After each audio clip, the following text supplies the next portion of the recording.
আওয়ামী লীগের পতনের পর এই দলের অসংখ্য নেতাকর্মী যারা একেবারে প্রথম সারিতে ছিলেন তাদের একটা বিরাট অংশ পালিয়ে গেছেন দেশের বাইরে।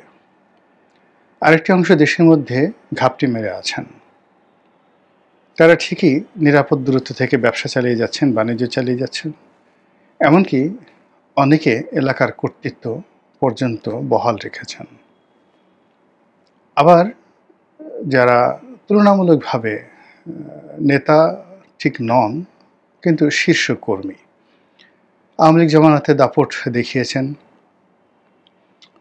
এবং ব্যবসা বাণিজ্য করেছেন, টাকা পয়সা আছে, কিন্তু ওরকম আসলে ক্রিমিনাল নন, কিন্তু এলাকাতে তাদের যথেষ্ট দাপট রয়েছে।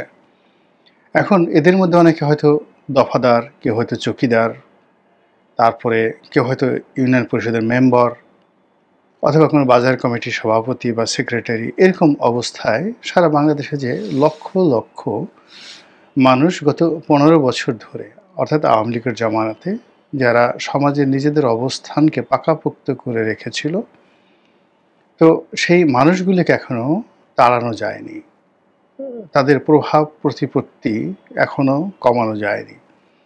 অধিকন্তু তাদেরকে নিজেদের দলে একীভূত করার জন্য, নিজেদের দলে টানার জন্য দেশের প্রচলিত সব রাজনৈতিক দলগুলোই কিন্তু কম বেশি গোপনে এবং প্রকাশ্যে চেষ্টা চালিয়ে যাচ্ছে।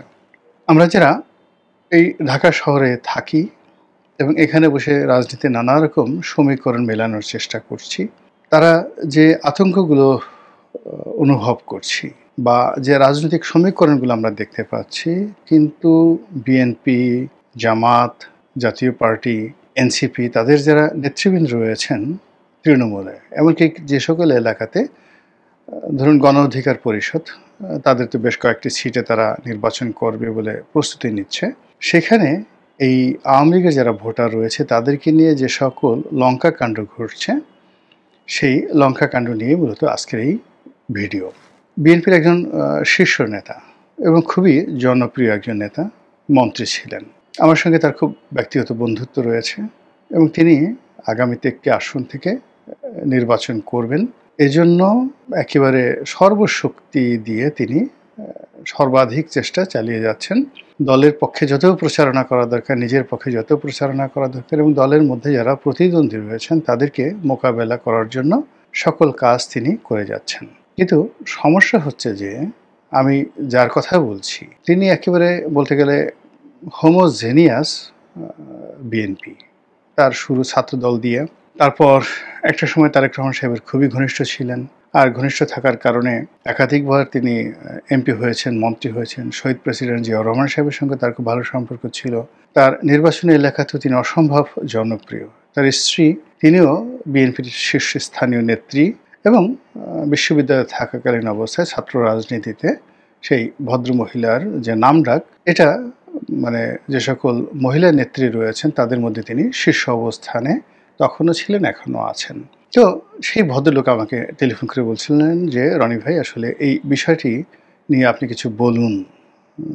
তো তার যে ব্যাখ্যা, সেই ব্যাখ্যা আগে বলে নেই। সেটি হলো বিএনপি সাম্প্রতিক সময়ে সদস্য সংগ্রহ করার জন্যে ফর্ম ছেড়েছে 5 টাকা মূল্যের, যা কিনে যে কোনো একটা লোক এই ফর্ম ফিল আপ করে তারপর সে বিএনপি সদস্য হতে পারবে এবং ওটা তার কাছে একটা প্রাইড, প্রেস্টিজ এবং একটা আইডেন্টি কার্ডের মতো, পরিচয়পত্রের মতো যে আমি বিএনপি করি। তো এই ফর্ম বা এই ফর্মের যে রসিদ বই, এটি বিএনপির কেন্দ্রীয় অফিস থেকে নিয়ে সামহাও এটি দলের বিভিন্ন নেতাকর্মী যারা রয়েছেন তারা এটা দিদারসে তৃণমূলে বিক্রি শুরু করেছেন এবং এটা নিয়ে একটা বিরাট বাণিজ্য শুরু হয়ে গেছে। উনি যেটা বলছিলেন যে ফর্মের দাম 50 টাকা বা 5 টাকা, সেটি সংগ্রহ করা হচ্ছে, মানে কেন্দ্রীয় অফিস থেকে নিয়ে যাওয়া হচ্ছে বান্ডেল বান্ডেল টাকার মাধ্যমে। এখানে ডাজ নট ম্যাটার, এখানে নিয়ে যাওয়া হচ্ছে এবং এটার কোনো বিধিবদ্ধ নিয়ম, রসিদ, তারপরে শেষে এটার যে একটা সিস্টেম থাকা দরকার, এটা বিএনপির কেন্দ্রীয় অফিসে নেই বলেই উনি সেটা অভিযোগ করলেন। এটা বিএনপির কেন্দ্রীয় নেতৃবৃন্দ ভালো বলতে পারবেন। গেল। এরপরে এই ফর্মগুলো যারা নিচ্ছেন তারা এটাকে ব্যবসা হিসেবে ব্যবহার করার চেষ্টা করছেন এবং এরা এই ফর্মগুলো বিএনপির লোকের কাছে যতটা না বিক্রি করছেন তার চেয়ে বেশি বিক্রি করছেন আওয়ামী লীগের লোকের কাছে।